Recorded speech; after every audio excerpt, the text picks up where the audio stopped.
File 11. No adverts from audiobooksforfree.com. Chapter 4. A Flight for Life. On the morning which followed his interview with the Mormon prophet, John Ferrier went into Salt Lake City, and having found his acquaintance who was bound for the Nevada mountains, he entrusted him with his message to Jefferson Hope. In it he told the young man of the imminent danger which threatened them, and how necessary it was that he should return. Having done thus, he felt easier in his mind, and returned home with a lighter heart. As he approached his farm, he was surprised to see a horse hitched to each of the posts of the gate. Still more surprised was he on entering to find two young men in possession of his sitting-room. One, with a long, pale face, was leaning back in the rocking-chair with his feet cocked up upon the stove. The other, a bull-necked youth with coarse, bloated features, was standing in front of the window with his hands in his pockets, whistling a popular hymn. Both of them nodded to Ferrier as he entered, and the one on the rocking-chair commenced the conversation. "Maybe you don't know us," he said. "This here's the son of Elder Drebber, and I'm Joseph Stangerson, who traveled with you in the desert when the Lord stretched out his hand and gathered you into the true fold." "As he will all the nations in his own good time," said the other in a nasal voice. "He grindeth slowly, but exceedingly small." Joseph Ferrier bowed coldly. He had guessed who his visitors were. "We have come," continued Stangerson, "at the advice of our fathers, to solicit the hand of your daughter for whichever of us may seem good to you and to her. As I have but 4 wives, and brother Drebber here has 7, it appears to me that my claim is the stronger one." "Nay, nay, brother Stangerson," cried the other. "The question is not how many wives we have, but how many we can keep. My father has now given over his mills to me, and I am the richer man. But my prospects are better," said the other warmly. "When the Lord removes my father, I shall have his tanning yard and his leather factory. Then I am your elder, and am higher in the church." "It will be for the maiden to decide," rejoined young Drebber, smirking at his own reflection in the glass. "We will leave it all to her decision." During this dialogue, John Ferrier had stood fuming in the doorway, hardly able to keep his riding-whip from the backs of his 2 visitors. "Look here," he said at last, striding up to them. "When my daughter summons you, you can come, but until then I don't want to see your faces again." The 2 young Mormons stared at him in amazement. In their eyes, this competition between them for the maiden's hand was the highest of honors, both to her and her father. "There are 2 ways out of the room," cried Ferrier. "There is the door, and there is the window. Which do you care to use?" His brown face looked so savage, and his gaunt hands so threatening, that his visitors sprang to their feet and beat a hurried retreat. The old farmer followed them to the door. "Let me know when you have settled which it is to be," he said sardonically. "You shall smart for this!" Stangerson cried, white with rage. "You have defied the prophet and the council of 4. You shall rue it to the end of your days." "The hand of the Lord shall be heavy upon you," cried young Drebber. "He will arise and smite you." "Then I'll start the smiting," exclaimed Ferrier furiously, and would have rushed upstairs for his gun had not Lucy seized him by the arm and restrained him. Before he could escape from her, the clatter of horses' hooves told him that they were beyond his reach. "Young canting rascals!" he exclaimed, wiping the perspiration from his forehead. "I would sooner see you in your grave, my girl, than the wife of either of them." "And so should I, father," she answered with spirit. "But Jefferson will soon be here." "Yes, it will not be long before he comes. The sooner the better, for we do not know what their next move may be." It was indeed high time that someone capable of giving advice and help should come to the aid of the sturdy old farmer and his adopted daughter. In the whole history of the settlement, there had never been such a case of rank disobedience to the authority of the elders. If minor errors were punished so sternly, What would be the fate of this arch-rebel? Ferrier knew that his wealth and position would be of no avail to him. Others as well known and as rich as himself had been spirited away before now, and their goods given over to the church. He was a brave man, but he trembled at the vague, shadowy terrors which hung over him. Any known danger he could face with a firm lip, but this suspense was unnerving. He concealed his fears from his daughter, however, and affected to make light of the whole matter, though she, with the keen eye of love, saw plainly that he was ill at ease. He expected that he would receive some message or remonstrance from Young as to his conduct, and he was not mistaken, although it came in an unlooked-for manner. Upon rising next morning he found, to his surprise, a small square of paper pinned onto the coverlet of his bed just over his chest. On it was printed in bold, straggling letters, 29 days are given you for amendment, and then... The dash which followed was more fear-inspiring than any threat could have been. How this warning came into his room puzzled John Ferrier sorely, for his servants slept in an outhouse, and the doors and windows had all been secured. He crumpled the paper up and said nothing to his daughter, but the incident struck a chill into his heart. The 29 days were evidently the balance of the month which Young had promised. What strength or courage could avail against an enemy armed with such mysterious powers? The hand which fastened that pin might have struck him to the heart, and he could never have known who had slain him. Still more shaken was he next morning. They had sat down to their breakfast when Lucy, with a cry of surprise, pointed upwards. In the centre of the ceiling was scrawled with a burned stick, apparently, the number 28. To his daughter it was unintelligible, and he did not enlighten her. That night he sat up with his gun and kept watch and ward. He saw and he heard nothing, and yet in the morning a great 27 had been painted upon the outside of his door. Thus day followed day, and as sure as morning came, he found that his unseen enemies had kept their register and had marked up in some conspicuous position how many days were still left to him out of the month of grace. Sometimes the fatal numbers appeared upon the walls, sometimes upon the floors. Occasionally they were on small placards stuck upon the garden gate or the railings. With all his vigilance, John Ferrier could not discover whence these daily warnings proceeded. A horror which was almost superstitious came upon him at the sight of them. He became haggard and restless, and his eyes had the troubled look of some hunted creature. He had but one hope in life now, and that was for the arrival of the young hunter from Nevada. 20 had changed to 15, and 15 to 10, but there was no news of the absentee. One by one the numbers dwindled down, and still there came no sign of him. Whenever a horseman clattered down the road, or a driver shouted at his team, the old farmer hurried to the gate, thinking that help had arrived at last. At last, when he saw 5 give way to 4, and that again to 3, he lost heart and abandoned all hope of escape. Single-handed, and with his limited knowledge of the mountains which surrounded the settlement, he knew that he was powerless. The more frequented roads were strictly watched and guarded, and none could pass along them without an order from the council. Turn which way he would, there appeared to be no avoiding the blow which hung over him. Yet the old man never wavered in his resolution to part with life itself before he consented to what he regarded as his daughter's dishonour. He was sitting alone one evening, pondering deeply over his troubles, and searching vainly for some way out of them. That morning had shown the figure 2 upon the wall of his house, and the next day would be the last of the allotted time. What was to happen then? All manner of vague and terrible fancies filled his imagination. And his daughter, what was to become of her after he was gone?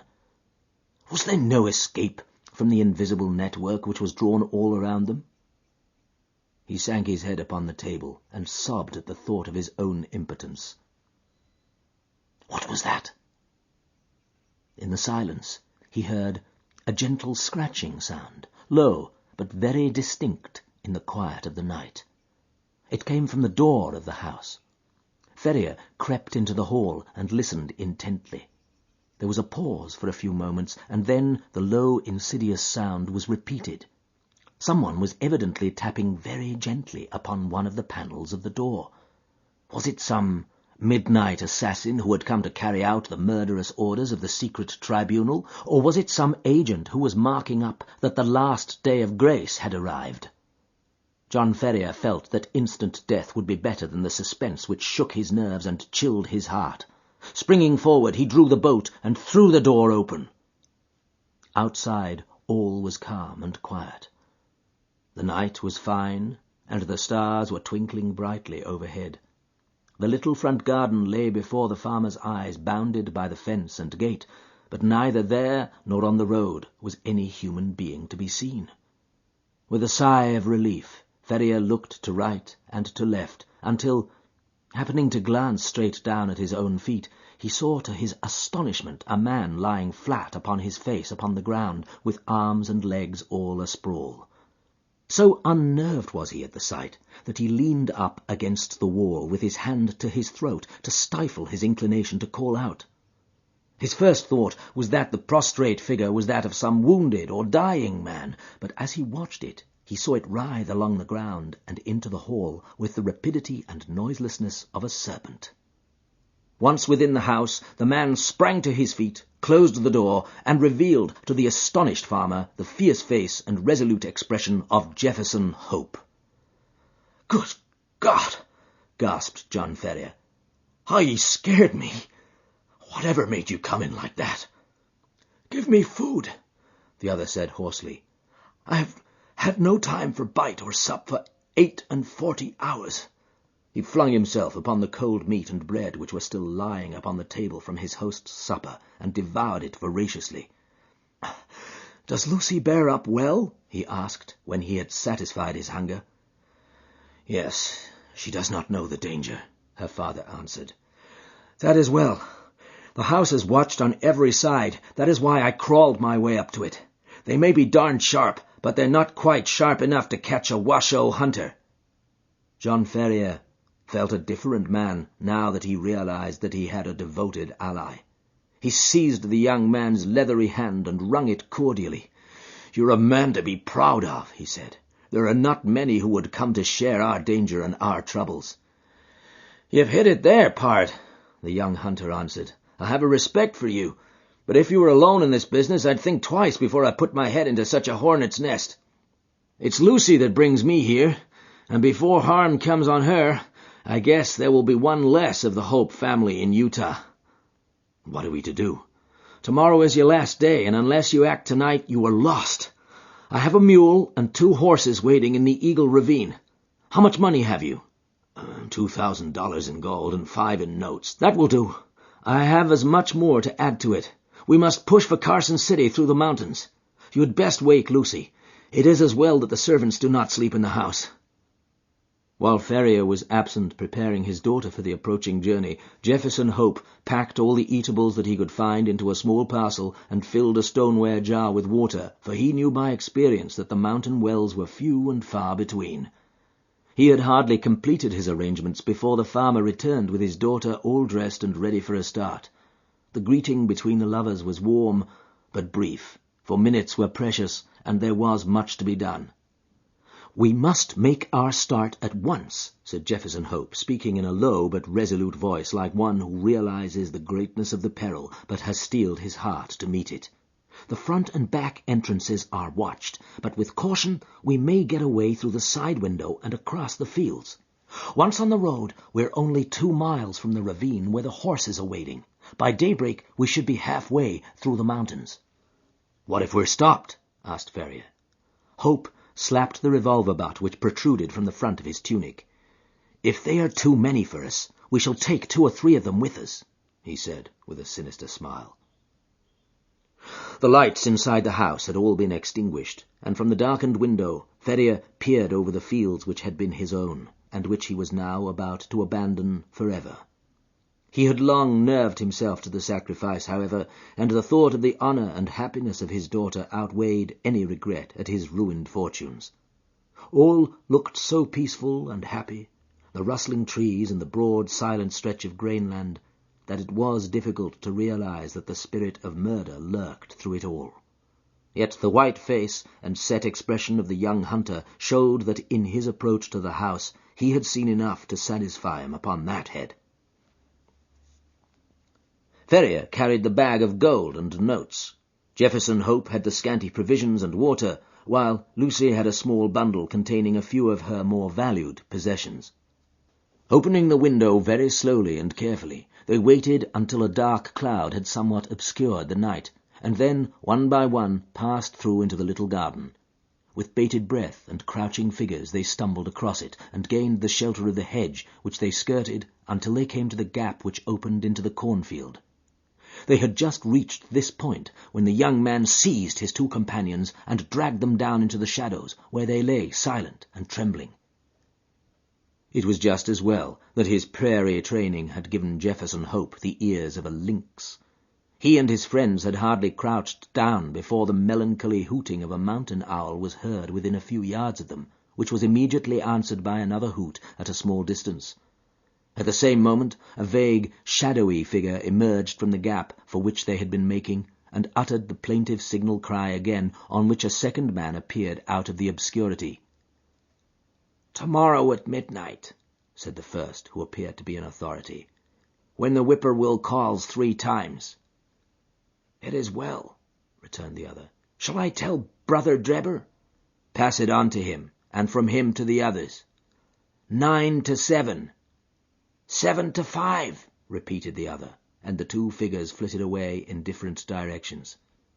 Their concluding words had evidently been some form of sign and countersign. The instant that their footsteps had died away in the distance, Jefferson Hope sprang to his feet, and helping his companions through the gap, led the way across the fields at the top of his speed, supporting and half carrying the girl when her strength appeared to fail her.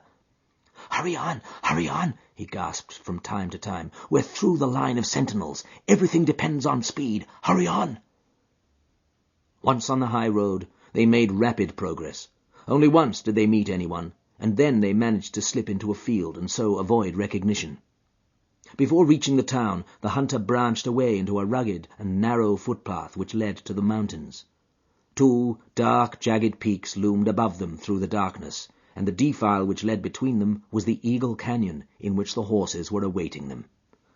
With unerring instinct, Jefferson Hope picked his way among the great boulders and along the bed of a dried-up watercourse until he came to the retired corner screened with rocks where the faithful animals had been picketed. The girl was placed upon the mule and old Ferrier upon one of the horses with his money-bag, while Jefferson Hope led the other along the precipitous and dangerous path. It was a bewildering route for anyone who was not accustomed to face nature in her wildest moods. On the one side a great crag towered up 1,000 feet or more, black, stern, and menacing, with long basaltic columns upon his rugged surface like the ribs of some petrified monster. On the other hand, a wild chaos of boulders and debris made all advance impossible.